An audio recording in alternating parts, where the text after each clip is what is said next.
Hello mga ate at kuya, tunghayan naman po natin ang secret story ni Rodel na pinamagatang Mataray na Misis. Pero bago yan, kung gusto mo ang ganitong uri ng mga content, ay maaari kang mag-comment, like, share, and subscribe. Pakidamay na din ang notification bell para sa mga susunod na uploads. Kung ayaw mo naman ng ganitong content, ay malaya pa kayong i-skip ang aking video. Salamat po.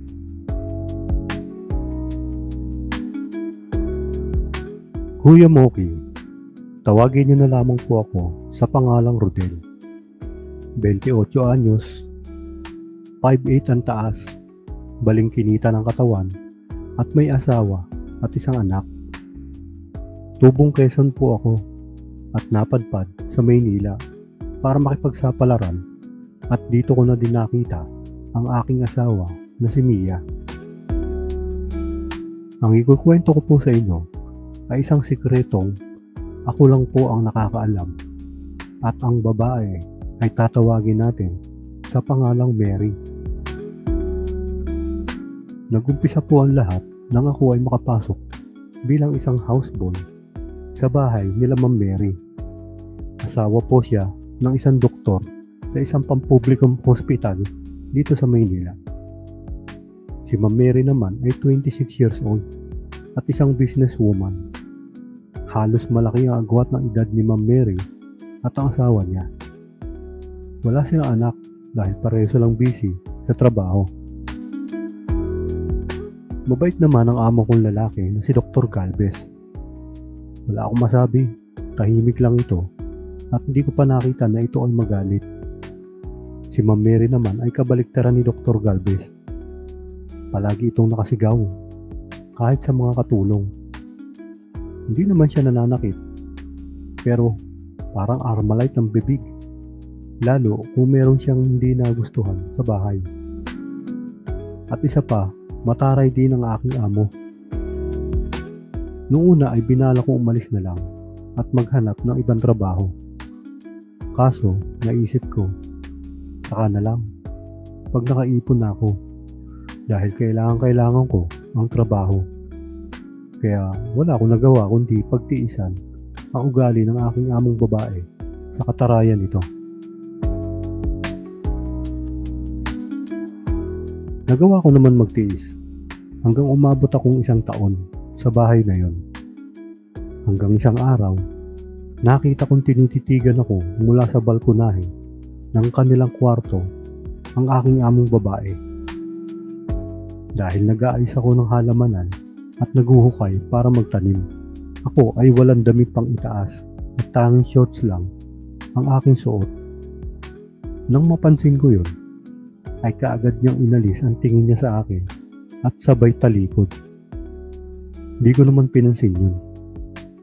Lumipas pa ang mga araw at madalas na akong tawagin ni Madam na hindi ko naman pinag-iisipan ng kung ano-ano dahil trabaho ko naman talaga ang pinagagawa niya. Pero ang nakakainis lang, kahit wala naman siyang dapat ikagalit, ay lagi nang mataray ito sa akin. "Rodel!" sigaw ni Madam Mary. "Yes po ma'am, andyan na." Sagot ko habang tumatakbo papalapit sa kanya. "May bara yung lababo, tumatagas ang tubig, tingnan mo nga." Pag-uutos nito ng mataray. "Yes po ma'am." Dali-dali naman akong tumugon.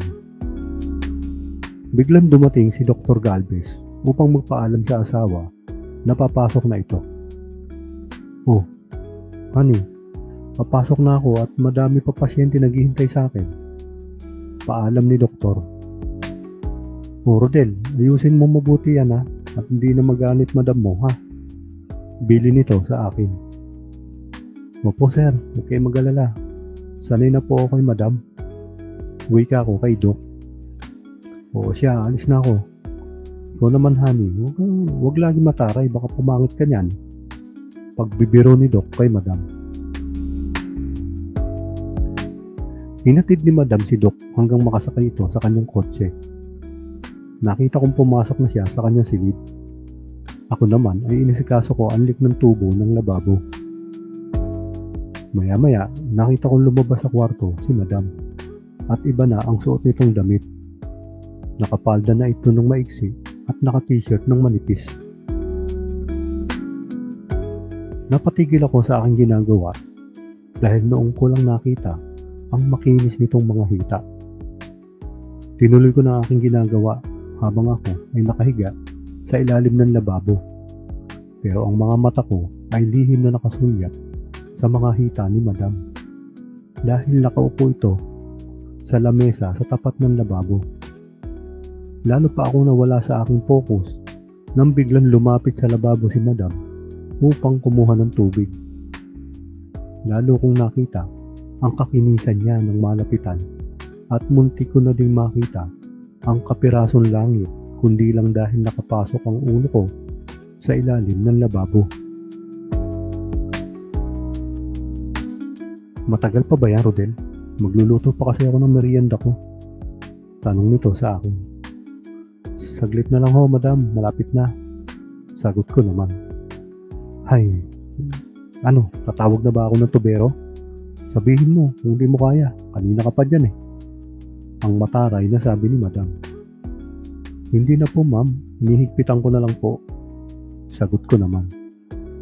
At natapos na nga ang inaayos kong taga sa ilalim ng lababo.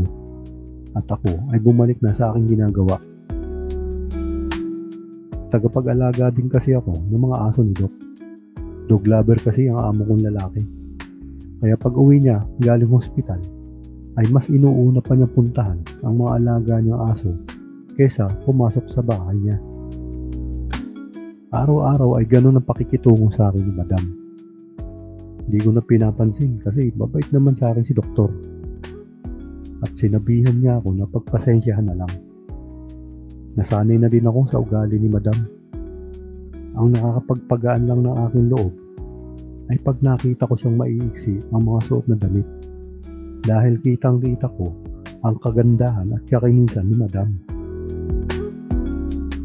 Napapalunok na lang ako ng laway pag ganun. One time, nagising ako ng madaling araw dahil may pumarada sa harap ng bahay ng aking amo. Nilabas ko yun sa pag-aakalang si Doc ay galing sa trabaho. Pero laking gulat ko na si Madam Mary ang nakita kong bumaba sa kotse at nagpaalam sa driver ng kotse. At ang ganda ng ngiti nito. Hindi ko namukhaan ang driver na naghatid sa aking Madam. Pero sigurado ako mayaman dahil mamahali ng kotse. Hindi ako nakita ni Madam dahil nagtatago ako at madilim ang paligid. Sino kaya naghatid kay Madam? Hindi si Doc yun eh. Tanong ko sa aking sarili. Bumalik na ako sa aking barracks at nahiga. Naisip ko na lang, baka kaibigan din yun ni Doc at ipinahatid siya. Kinaumagahan, nakita kong iba ang aura ni Madam kaya nagtanong ako sa kanya. Madam, good morning po. Mukhang maganda gising niyo, Madam ah.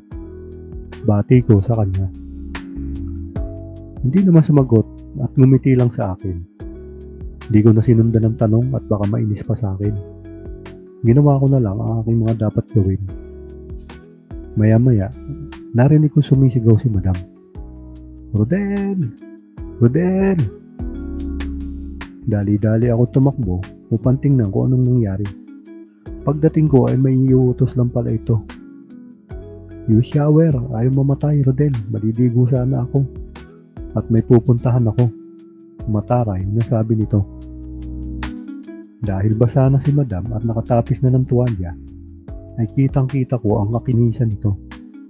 Napakaganda ni Madam. Kaya siguro mahal na mahal siya ni Doc at sinusunod ang mga gusto nito. Medyo magkalayo na kasi ang edad ni Doc at ni Madam. Matanda si Doc ng 20 years. Kaagad ko namang inayos ang shower at dahil nabasa na din ako, ay naghubad na ako ng damit. Nakita ko nakatitig sa akin si Madam at bigla itong parang natauhan ng aking sabihin tapos na ang shower. Nagawa ko na. Kaagad naman siyang pumasok at naligo na. Ako naman ay umuwi na ng aking barak upang magpalit ng damit. Pagdating ko sa barak, tumawag ang aking inay at nagpapadala ng pera dahil wala daw silang pangkain. Anak, wala na kaming pangkain, baka pwedeng padala ka. Pangsusumamo ng aking inay. Ha? O sige nay, magbibisi lang ako at pupunta na ako sa padalahan. Sagot ko naman agad. Nagbibihis ako nang marinig kong bumukas ang gate at nang silipin ko iyon ay nakita kong lumabas ang aking among babae at sumakay sa kotse at nakangiti ito sa sumundo sa kanyang lalaki. Hindi ko na pinansin at nagpatuloy na ako at dali-dali akong pumunta sa talipapa para maghanap ng padalahan ng pera. After ko magpadala ay naggala-gala muna ako at tumingin nang pwede kong mabili sa mga tindahan. Nang matanaw ko sa kabilang kalsada, ang kotseng sumundo kay madam dahil natandaan ko ang plate number nun. Pumasok ito sa isang motel. Naghintay ako hanggang lumabas ang kotse para mapikturan kung sino ang nasa loob. Nagtatago ako para hindi ako makita. At lumabas na nga ang kotse at tama ang hinala ko. Si madam ang aking napikturan na nasa loob ng kotse at isang gwapong lalaki. Nakangiti pa nga ang aking among babae ng aking makuhaan ng litrato habang papalabas ng parking ang kotse nila. Kaagad ako umuwi at bala ko ipakita ito sa aking among lalaki. Pero may biglang pumasok sa isip ko. Kung ipakita ko kaya kay madam ang nakuhaan ko, magkano kaya ibabayad niya sa akin? Usal ko sa aking sarili. Isang araw ay umalis si Doc at pumasok na. Kaya si madam ay panay na ang pagtataray sa akin. Madam, pag may pinakita ko sa iyo, sigurado ako babait ka sa akin. Pagyayabang ko kay madam. Ano yun? Ano yan, ha? Ano yan, aber? Pagtatakang tanong nito. Ipinakita ko ang picture na nakuhaan ko kasama ang lalaki sa kotse. Nanlaki ang mga mata ni madam. Hindi alam kung anong sasabihin. Hodel, anong gagawin mo dyan? Papakita mo ba yan kay Doc? Pagtatanong nito sa akin. Oo sana madam, pero sa ngayon hindi muna. Depende kung paano mo ako makukumbinsi na burahin ito. Ano bang gusto mo, Rodel? Biglang baba ang boses nito na tila nakikiusap. Ano ba kaya mo ialok, madam? Pangiti kong tanong. Pera, magkano gusto mo? Burahin mo lang yan. Pag-aalok ni madam sa akin. Pwede. Pero bukod sa pera, gusto ko sana makatikim din ng langit. Papiglo kong sagot. Alam kong naintindihan ni madam ang ibig kong sabihin. Ha? Baliw ka na. Baliw ka ba? Sira na yata ulo mo. Galit nitong sabi. Oo, sige po madam, kung ayaw nyo, babalik na ako sa trabaho ko. Call me anytime madam ha. Papiglo kong sabi sa aking amo. Iniwanan ko si madam na nakatulala at hindi niya siguro akalain na may makakakita sa ginagawa niyang panloloko sa aking among lalaki na napakabait. Hanggang isang araw, tinawag ako ni madam at may ipapaayos daw sa kanilang kwarto. Pagpasok ko sa kwarto, ay nagulat ako sa aking nakita. Abangan ang susunod na mangyayari.